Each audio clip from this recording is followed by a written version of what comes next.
শহরের কোলাহল থেকে একটু দূরে একটি কনস্ট্রাকশন সাইট, যেখানে একের পর এক আধুনিক বিল্ডিং তৈরি হচ্ছে। বাইরে থেকে সবকিছু স্বাভাবিক মনে হয়, কিন্তু এর ভেতরে চাপা পড়ে আছে এক পুরনো ভয়াবহ ইতিহাস। ভবন তৈরির কাজ শুরু হতেই ঘটে যেতে থাকে একের পর এক অদ্ভুত মৃত্যু। নির্মাণ শ্রমিকেরা অকারণেই মারা যাচ্ছে, না কোনো অস্ত্র, না কোনো মারামারি, কোনো কিছুর চিহ্ন নেই, শুধু রহস্যে মোড়ানো নিঃশব্দ মৃত্যু। যেন মৃত্যুর কোনো ছায়া ওদের উপর ছড়িয়ে পড়েছে, আর সেটাই একে একে সবাইকে গ্রাস করছে। এই বিল্ডিং এর ডিজাইনার মিত্রা, সে একজন আর্কিটেক্ট। পেশাগত দায়িত্বে চেন্নাইয়ের ওই কনস্ট্রাকশন সাইটেই কাজ করছিল। তার বাবার নাম রাথিনাম, পেশায় একজন আইনজীবী। তিনি মধুরায় থাকেন। হঠাৎ একদিন কাজের সময় মিত্রার ফোনে বাবার একের পর এক কল আসে, কিন্তু মিত্রা তখন ব্যস্ত থাকায় কল রিসিভ করতে পারে না। তখনই দেখা যায় মিস্টার রাথিনাম নিজের স্কুটিতে চেম্বার থেকে বাসায় ফিরছিলেন। পথে আচমকা তার উপর থেকে পানির মতো কিছু পড়ে। তিনি ভয়ে থেমে যান, আর তখনই ঘটে তার দুর্ঘটনা। আশেপাশে কেউ ছিল না, অথচ তার হাত বরফের মতো শক্ত হয়ে যায়। পাশে দাঁড়িয়ে থাকে এক অদৃশ্য সত্তা। এটা কোনো সাধারণ দুর্ঘটনা ছিল না। এর কয়েক মাস পরেও মিত্রা এখনো বাবার মৃত্যু ভুলতে পারেনি। বাবাকে প্রায় সে স্বপ্নে দেখে। নিজের মধ্যে এক ধরনের অপরাধবোধ কাজ করছে তার মধ্যে। যদি একটু আগেই বাবার কলটা রিসিভ করত, যদি সময় মতো ফিরে যেতে পারত, তাহলে হয়তো তাকে বাঁচাতে পারত। এসব ভাবনার ভারে তার ঘুমের মধ্যেও শান্তি নেই। এই সময় আমরা মিত্রার ছোট বোন নিশিকে দেখি। সে আইটি সেক্টরে কাজ করে। মায়ের নাম গায়ত্রী। তিনি এখনো রাথিনামের মৃত্যুর শোক থেকে বেরোতে পারেননি। একইভাবে মিত্রাও ভেঙে পড়েছে। কাজে অনিয়ম, স্বাভাবিক জীবন থেকে সরে গেছে সে। নিশি ও গায়ত্রী তাকে বোঝানোর চেষ্টা করছে সবকিছু সময়ের হাতে ছেড়ে দিতে হবে, কিন্তু মিত্রা সেটা কিছুতেই মেনে নিতে পারছে না। এই পরিস্থিতির মধ্যে মিত্রার অফিসে নতুন সমস্যা শুরু হয়। ভেলু নামের এক ব্যক্তি, যিনি ওই রিয়েল এস্টেট কোম্পানির মালিক, তিনি মন্দির স্থানান্তরের কাজ দ্রুত শেষ করার জন্য চাপ দিতে থাকেন। কারণ ওই মন্দিরটির জায়গা ছাড়া ভবনের মূল কাঠামো দাঁড় করানো যাবে না। ভেলু জানান ডেভেলপার কোম্পানির এমডি সরাসরি এই প্রজেক্টের খোঁজ নিচ্ছে, তাই সময় মতো কাজ শেষ করাটা খুবই জরুরি। কিন্তু মিত্রা তখনই রিজাইন করার সিদ্ধান্ত নিয়ে বসে আছে। সে পরিষ্কার বলে দেয় এই কাজ সে আর করতে চায় না। এর মধ্যে দেখা যায় সেই কনস্ট্রাকশন সাইটে আবারও এক শ্রমিক মারা যায়। এটা প্রথম নয়, এই নিয়ে পরপর 4 জন মারা গেল। অথচ পুলিশ কিছুই খুঁজে পাচ্ছে না। কোনো ক্লু নেই কোনো সন্দেহভাজন। চারিদিকে শুধু ভয় আর দুশ্চিন্তা ছড়িয়ে পড়ছে। এমন সময় ভেলু নিজে মিত্রার সঙ্গে দেখা করতে আসে। সে বলে, তোমার বাবা কিন্তু চেয়েছিল তুমি বড় কিছু করো। তুমি যখন চাকরির জন্য আমার কাছে এসেছিলে, তখনও বলেছিলে যদি তুমি যোগ্য হও তবেই যেন আমি তোমাকে সুযোগ দিই, বন্ধুর মেয়ে বলে নয়। কথাগুলো মিত্রার হৃদয়ে গিয়ে লাগে। ভেলুর অনুরোধে অবশেষে মিত্রা সিদ্ধান্ত নেয় সে আবারও কাজে ফিরবে এবং কনস্ট্রাকশন সাইটের কাজ শেষ করবে। এরপর মিত্রার জন্য কাছাকাছি একটি গেস্ট হাউসে থাকার ব্যবস্থা করা হয়। সেখানে তার রুমমেট হিসেবে থাকে শ্রুতি নামের এক অদ্ভুত স্বভাবের মেয়ে। অল্প কথা বলে, কারো সঙ্গেই বেশি মেশে না, নিজের মতো একা থাকে। পরবর্তী দিন মিত্রা অফিসে যায় এবং জানানো হয় মন্দির স্থানান্তরের ডিজাইন কাজ শুরু করতে হবে। তাড়াহুড়ো করে তাকে সেই সাইটে যেতে হয় একটি জরুরি মিটিং এ অংশ নিতে। সঙ্গে থাকে তার অফিসের ড্রাইভার। যাওয়ার পথে মিত্রা তার বান্ধবী শালিনীর সঙ্গে কথা বলে, কিন্তু তখন শালিনী একটা ইন্টারভিউ নিচ্ছিল, তাই ফোন রেখে দেয়। সাইটে পৌঁছানোর পর দেখা যায় সেখানে ঠিকাদার এখনো আসেনি। এই সুযোগে ড্রাইভার জানায় তার স্ত্রী প্রেগনেন্ট এবং হঠাৎ লেবার পেইন শুরু হয়েছে। সে অনুরোধ করে যেন তাকে একটু বাসায় গিয়ে দেখে আসার জন্য ছুটি দেয়া হয়। মিত্রা রাজি হয়ে যায়। কিছুক্ষণের মধ্যেই ঠিকাদার আসে এবং জানায় নির্মাণ সামগ্রীর দাম বেড়ে যাওয়ায় সে কনস্ট্রাকশন কন্ট্রাক্ট নিয়ে সমস্যায় পড়েছে। মিত্রা বলে এত বড় সিদ্ধান্ত সে একা নিতে পারবে না, ভেলুর সঙ্গে কথা বলতে হবে। তাদের কথার মধ্যেই ঘটে যায় একটি মর্মান্তিক ঘটনা।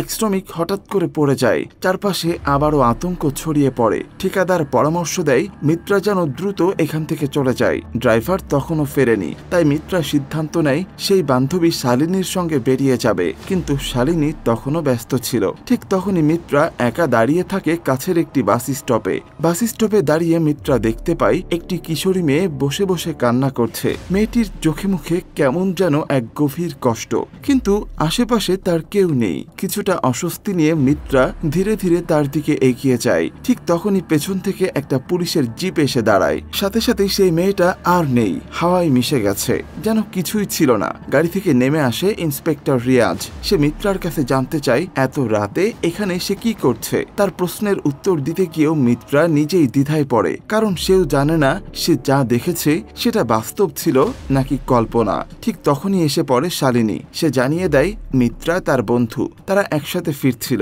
রিয়াজ সন্দেহ না করে তাদের নাম ঠিকানা নোট করে ছেড়ে দেয়। তবে গেস্ট হাউসে ফিরলে শ্রুতি এসে বিরক্ত হয়ে দরজা খোলে। সে সাথে সাথে বলে দেয় বেশি দেরি হলে আমি আর দরজা খুলব না। মিত্রা শ্রুতির রুমের সামনে আসে, কিন্তু শ্রুতি তার মুখের উপরে দরজা লাগিয়ে দেয়। গেস্ট হাউসে তখন চারিদিকে যেন চাপা অস্থিরতা। পরদিন এসপি অফিসে বসে ইন্সপেক্টর রিয়াজ ঝাড়ি খায়, কারণ এখন পর্যন্ত 4 জন শ্রমিকের মৃত্যু হলেও কোনো ক্লু খুঁজে বের করতে পারেনি সে। এরপর মিত্রা অফিস থেকে ফিরে আবারও চেষ্টা করে শ্রুতির সঙ্গে একটু বন্ধুত্ব করতে। ডিনারে আমন্ত্রণ জানায়, কিন্তু শ্রুতি আগেই ফুড অর্ডার করে রেখেছিল। মিত্রা একাই রান্না করে খায়। খাওয়ার সময় ফোনে তার বোন নিশির সঙ্গে কথা হয়।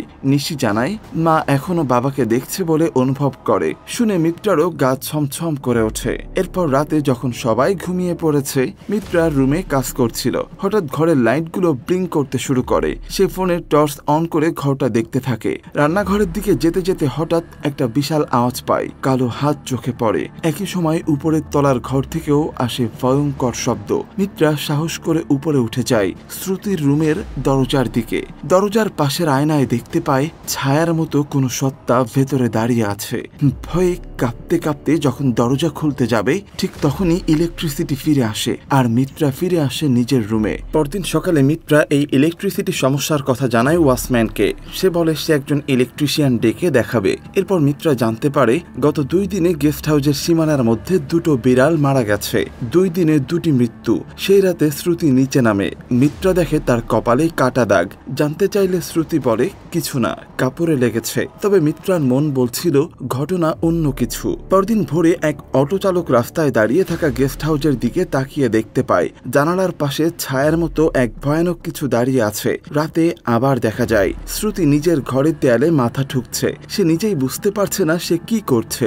সকালবেলা মিত্রা ঘুম থেকে উঠে দেখতে পায় ডাইনিং টেবিলে শ্রুতির চাবি রাখা। তার মানে শ্রুতি এখনো বের হয়নি। মিত্রার সন্দেহ হয়। রুমে গিয়ে দেখে শ্রুতি রক্তাক্ত অবস্থায় অজ্ঞান হয়ে পড়ে আছে। সঙ্গে সঙ্গে ডাক্তার ডাকা হয়। ডাক্তার জানায় দুর্বলতা থেকে পড়ে গিয়েছে, এখন অনেক বেশি যত্ন নিতে হবে। এই ঘটনার পর শ্রুতি ধীরে ধীরে মিত্রার সঙ্গে বন্ধুত্ব করতে শুরু করে। তার সেই খিটখিটে মেজাজ কোথায় যেন মিলিয়ে যায়। মিত্রারও মায়া পড়ে যায় তার প্রতি। তারা একসাথে খাওয়া গল্প করা শুরু করে। এদিকে একদিন মিত্রা অফিসে বসে মিটিং করছিল। হঠাৎ সে দেখতে পায় জানালার বাইরে একটা মেয়ে দাঁড়িয়ে কাঁদছে। স্কুল ড্রেস পরা সেই মেয়েটির শরীরে আস্তে আস্তে পচন ধরছে। আবার তাকিয়ে দেখে মেয়েটি গায়েব, যেন কিছুই ছিল না। ভয় আর রহস্যে মোড়ানো এই সব অভিজ্ঞতার পর মিত্রা তার রুমে ফিরে শ্রুতির সঙ্গে গল্প করতে বসে। জানতে চাই তাকে যে সেলে এসে ড্রপ করে যায় সে কি শ্রুতির বয়ফ্রেন্ড। শ্রুতি জানায় না, সে শুধু বন্ধু। আসলে সে আরেক ছেলেকে ভালোবাসে, যার সঙ্গে ভিডিও কলে কথা বলে। মিত্রা সরলভাবে জিজ্ঞাসা করে তুমি যদি এমন করে অন্যের সঙ্গে সম্পর্ক রাখো, সে জানতে পারলে কি ভাববে। এই কথাটা যেন শ্রুতির মনে গিয়ে বাজে। সে চুপচাপ উঠে চলে যায় নিজের রুমে। রাতে আবারও ঘরের লাইট ঝাপসা হতে থাকে। শ্রুতি ভয় পেয়ে দৌড়ে বের হতে গেলে দরজা আটকে যায়। সে জোরে জোরে চিৎকার করতে থাকে। মিত্রা দরজার বাইরে এসে দাঁড়ায়। কিছুক্ষণ পর দরজা নিজে থেকেই খুলে যায়।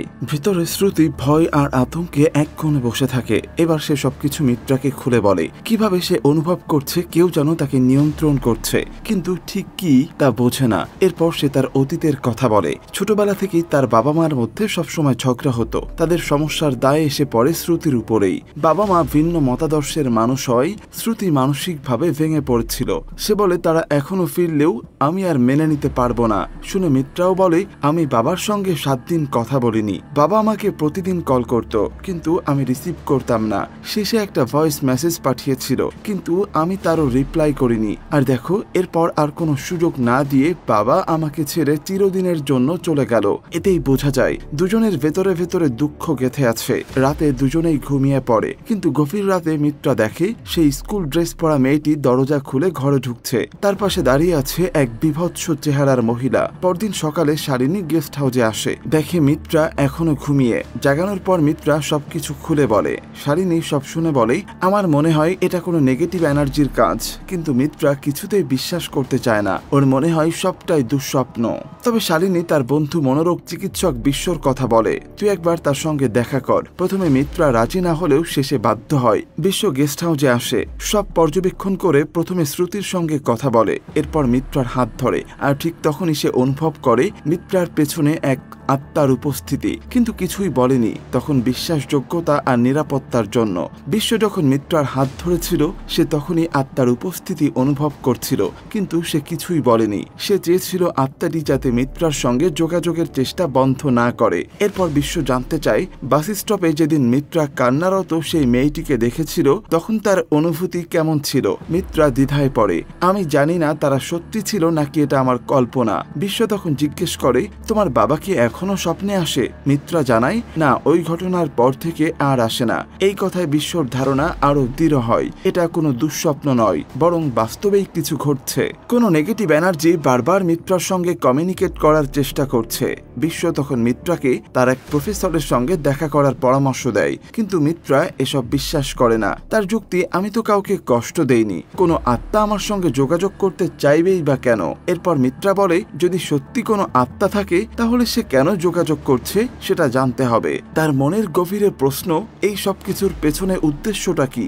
বিশ্ব উত্তর দেয়, তাহলে আমাদের যেখান থেকে ঘটনা শুরু হয়েছে সেই বাস স্টপ থেকে তদন্ত শুরু করতে হবে। তারা বাস স্টপে যায়, কিন্তু আশ্চর্যের বিষয়, শালিনী আর রিয়াজ যে জায়গাটাকে বাস স্টপ বলছে সেটা দেখে মিত্রা হতভম্ব হয়ে যায়। এই বাস স্টপ তো না, আমি এক পুরনো বাস স্টপে দাঁড়িয়েছিলাম। শালিনীরাও অবাক হয়। মিত্রা নিশ্চিতভাবে বলে, আমি একজন আর্কিটেক্ট, ভুল হতেই পারে না। ওই বাস স্টপের ডিজাইন আমার চোখে এখনো ভাসছে। এর মানে দাঁড়াচ্ছে ঘটনা ঘটেছিল এমন এক জায়গায় যেটার আসলে বাস্তবে কোনো অস্তিত্বই নেই। তাদের ধারণা জন্মায় হয়তো ওই মেয়েটি এবং সেই অদ্ভুত মহিলা ঠিক সেখানেই কোনোদিন মারা গিয়েছিল। তাই বিভিন্ন সোর্স থেকে খোঁজ নিতে শুরু করে। তারা বিভিন্ন police record, news report, TV clips, internet যা পাওয়া যায় সব ঘেঁটে দেখে। তখনই বেরিয়ে আসে একটি বড় তথ্য। 1983 সাল থেকে 2025 পর্যন্ত মোট 40টিরও বেশি অ্যাক্সিডেন্ট ঘটেছে ওই এলাকায়। তার মধ্যে 12 জন মারা গেছে। কিন্তু এর আগে, মানে 1983 সালের আগে, সেখানে কোনো রাস্তা ছিল না, তাই আগের কোনো রেকর্ড নেই। পুলিশের নথিতে অবশ্য লেখা আছে সবচেয়ে উল্লেখযোগ্য অ্যাক্সিডেন্ট হয় 1992 সালে, যেখানে দুই ভাই এক লরি অ্যাক্সিডেন্টে মারা গিয়েছিল। তবে রেকর্ডে নারীর মৃত্যুর কোনো তথ্য নেই। তাদের অনুসন্ধানে উঠে আসে একজন ইন্সপেক্টর কুমারান। তিনি তদন্ত করেছিলেন সেই সময়। এখন অবশ্য অবসরে। শালিনী ও মিত্রা রিয়াজকে সঙ্গে নিয়ে কুমারানের সঙ্গে দেখা করে। তারা ভিন্ন পরিচয়ে নিউজ রিপোর্টার সেজে জানতে চায় সেই কেস সম্পর্কে।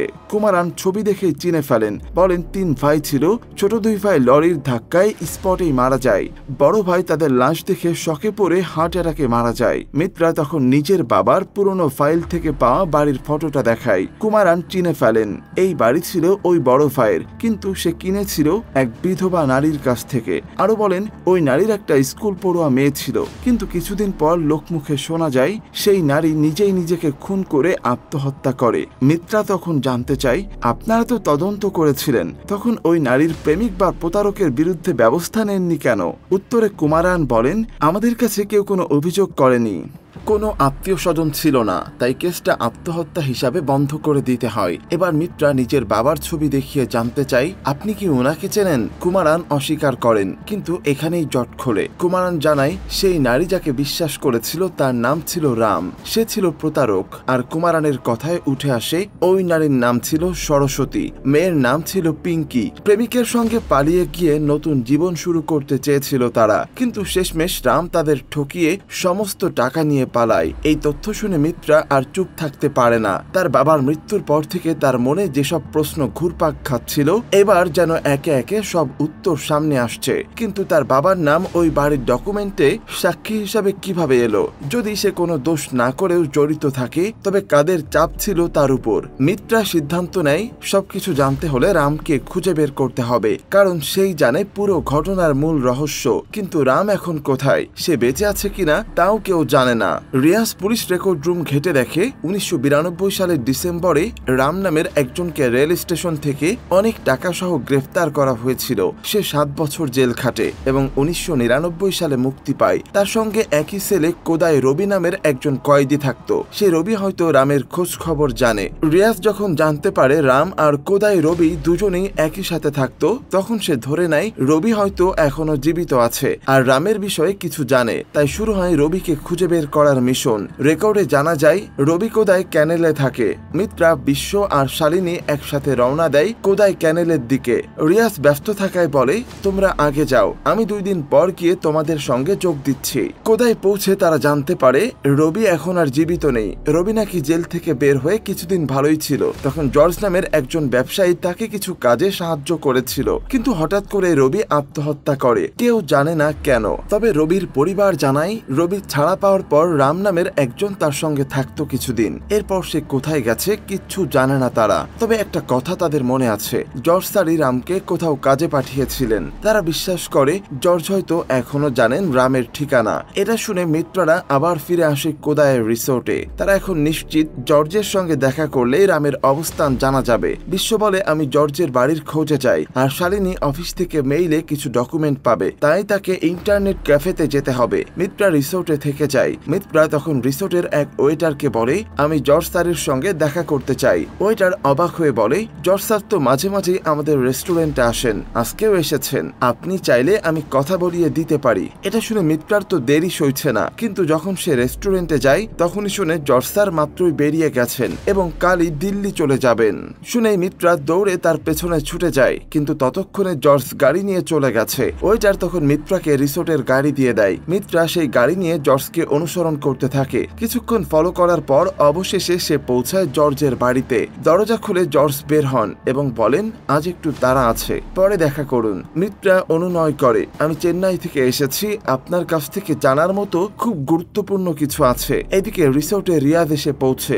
বিশ্ব আর শালিনী তখনও ফেরেনি। রিয়াজ তাদের দেখে খুব একটা খুশি নয়। সে বলে, গত কদিনে যারা মারা গেছে, কুমারান, ডক্টর সেলভা, সেই বাস স্টপের কনস্ট্রাকশন ওয়ার্কার, তোমরা সবাই তাদের সাথে দেখা করেছো, আর তারপরই তারা মারা গেছে। তার চোখে সন্দেহ, এই সবের পেছনে মিত্রার কোনো যোগসূত্র আছে কিনা। বিশ্ব এবার সবকিছু জানিয়ে দেয়। বলে, আমি মিত্রার সাথে দেখা করার প্রথম দিন থেকেই জানি তার সঙ্গে কিছু একটা অদ্ভুত জিনিস জড়িত। আমি নিজের চোখে ওর পেছনে আত্মা দেখেছি, কিন্তু আমি ইচ্ছে করেই কাউকে বলিনি, কারণ আমি জানি আত্মা যদি বুঝে ফেলে আমি তাকে বুঝতে পেরেছি, তাহলে সে আর মিত্রার সঙ্গে যোগাযোগ করবে না। আমি চাই ওরা যেন ওদের উদ্দেশ্য প্রকাশ করে। বিশ্ব বোঝায় এই আত্মারা নির্দিষ্ট সময়ের জন্য কোনো স্থানে আটকে থাকে। তারা কাউকে ব্যবহার করে তাদের প্রতিশোধ সম্পূর্ণ করতে চায়। এখন সেই মাধ্যম হয়েছে মিত্রা। এদিকে জর্জের সামনে বসে মিত্রা তাকে ফাইল দেখে জিজ্ঞাসা করে, আপনি কি রামকে চেনেন?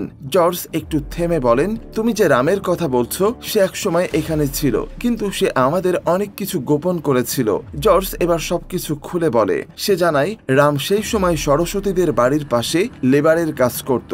এখান থেকে গল্প ফিরে যায় 1992 সালে। সরস্বতী একজন বিধবা নারী ছিলেন। তার স্বামী আগেই মারা গিয়েছিল। একমাত্র মেয়ে পিঙ্কিকে নিয়েই তার ছোট্ট সংসার। আত্মীয় স্বজন বলতে কেউ ছিল না। সেই সুযোগেই 3 জন ভাই সরস্বতীর বাড়ি ও জমি কিনে নিতে চেয়েছিল, কিন্তু সরস্বতী কোনোভাবেই রাজি হচ্ছিল না। একদিন স্কুল থেকে ফেরার পথে পিঙ্কি হোঁচট খেয়ে পড়ে যায় রামের সামনে। রাম তাকে তুলে দিয়ে বাড়ি পাঠিয়ে দেয়। মেয়েটি ওই দিন কিছু টাকা নিয়েও ফিরছিল, কিন্তু বাড়ি গিয়ে দেখে টাকাগুলো নেই। রাতেই রাম এসে বলে পথে পড়ে যাওয়া জ্যামিতি বক্স সে কুড়িয়ে এনেছে। সরস্বতী প্রথমে সন্দেহ করে, ভাবছিল লোকটা সুযোগ নিচ্ছে, কিন্তু পিঙ্কি বক্স খুলে দেখে টাকাগুলো অক্ষত আছে। এখান থেকে সরস্বতীর মনে রামের প্রতি একটা বিশ্বাস জন্মায়। একদিন সে রামকে নিজের বাড়ির মন্দিরে নিয়ে যায়। রাম ভেতরে ঢুকতে চায় না।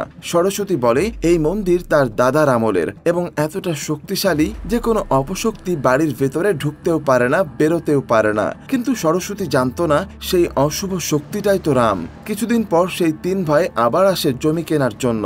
বড় ভাই শঙ্কর বুঝিয়ে বলে, তুমি মন্দির রাখতে পারো, বাড়ি বেচে মেয়ের ভবিষ্যৎ গড়ো। সরস্বতী তবু রাজি হয় না। তখন তারা হুমকি দেয় এমন কিছু করবে যাতে সে বাধ্য হয়ে নিজেই সেই জমিতে সই করে দেয়। ঠিক তখন রাম এসে পথ আটকে দাঁড়ায়, কিন্তু সরস্বতীর ইশারায় সে চলে যেতে দেয় তাদের। এরপর সরস্বতী রামকে নিজের দুর্দশার কথা বলে। রাম সান্ত্বনা দিয়ে বলে, তুমি আমাকে বিয়ে করলে কেউ তোমার সম্পত্তির দিকে তাকানোর সাহসও করবে না। সরস্বতী দ্বিধায় পড়ে যায়। পিঙ্কির কথা তো ছিলই, কিন্তু রাম বলে, ও তো এখন শুধু তোমার না, আমারও মেয়ে। তারা কাছাকাছি আসতেই হঠাৎ সেখানে শঙ্করের আগমন। সে অপমান করতে থাকে, বলে স্বামী মরলেই ইমোশন মরে না, এসব তো তার প্রমাণ। সে আরো বলে, তুমি ওর সঙ্গে প্ল্যান করে স্বামীকে খুন করেছ। এরপর রামের গলা ধরে তাকে সবার সামনে অপমান করতে থাকে। রাম নিজেকে বাঁচাতে সরাসরি বলে ফেলে, এই মহিলা আমাকে টাকা দিয়েছে, আমি কেবল এসেছি কাজ করতে। শঙ্কর এবার পাড়ার প্রতিবেশীদের ডেকে আনার নির্দেশ দেয় চরিত্র উন্মোচনের জন্য। ঠিক তখনই পিঙ্কি বাড়ি ফেরে, তাকেও টেনে ঘরে আনা হয়। রাম তাকেও শক্ত করে ধরে রাখে। শঙ্কর ব্ল্যাকমেইল করে সরস্বতীকে। প্রথমে বলে, তোমার ব্যাপারে ফাঁস করব, পরে পাল্টে বলে, বলবো তোমার মেয়ের সঙ্গেই রামের সম্পর্ক ছিল।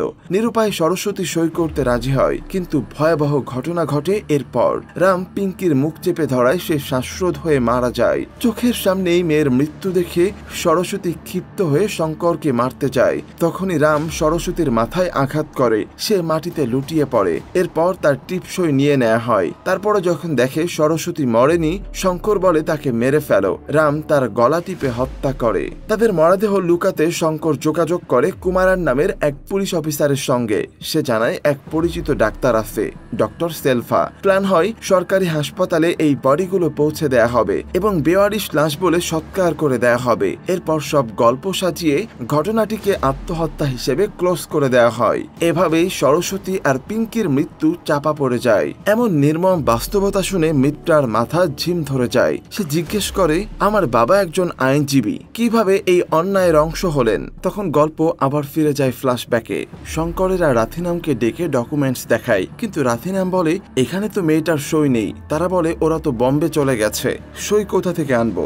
রাথিনাম জানায়, ফর্মালিটি কমপ্লিট না হলে কিভাবে রেজিস্ট্রি হবে? তারা বুঝিয়ে বলে, ফিউচারে কোনো সমস্যা হবে না। তাই বন্ধুর কথায় রাথিনাম শেষ পর্যন্ত সাক্ষী হিসাবে সই করেন। রামও দ্বিতীয় সাক্ষী। পরদিন রামকে টাকা দিয়ে সরিয়ে দেওয়া হয়, কিন্তু রাম বের হতে না হতেই শঙ্করের ছোট ভাই রাস্তা পার হতে গিয়ে অ্যাক্সিডেন্টে মারা যায়। আর শঙ্করের পেছনে দেখা যায় দাঁড়িয়ে আছে সরস্বতীর আত্মা। এরপর শঙ্করও মারা যায়, তাকে শ্বাসরোধ করে হত্যা করা হয়। সরস্বতী শুধু শঙ্করের নয়, রামের প্রতিও প্রতিশোধ নিতে চায়, কিন্তু বাড়ির সেই মন্দিরের শক্তির জন্য তারা বাইরে বের হতে পারছিল না।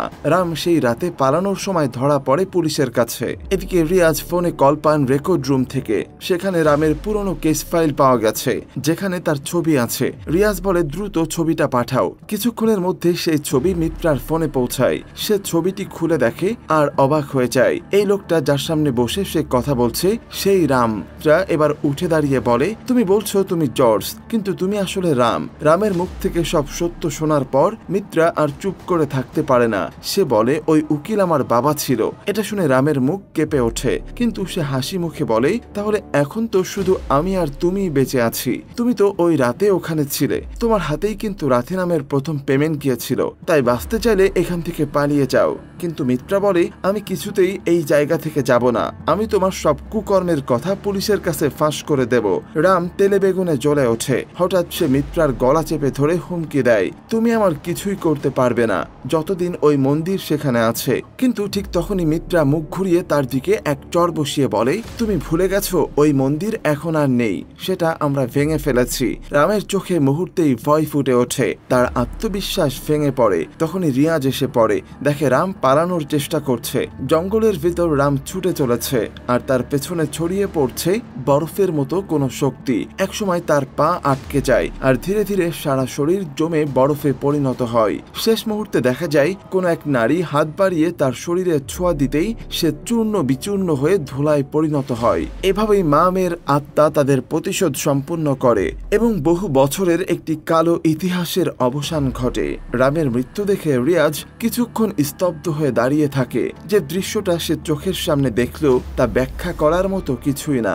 এখানে দাঁড়িয়ে থাকা মিত্রা, বিশ্ব, শালিনী তারা তিনজনেই বুঝতে পারে এখানেই শেষ হলো সেই ভয়াবহ ইতিহাস।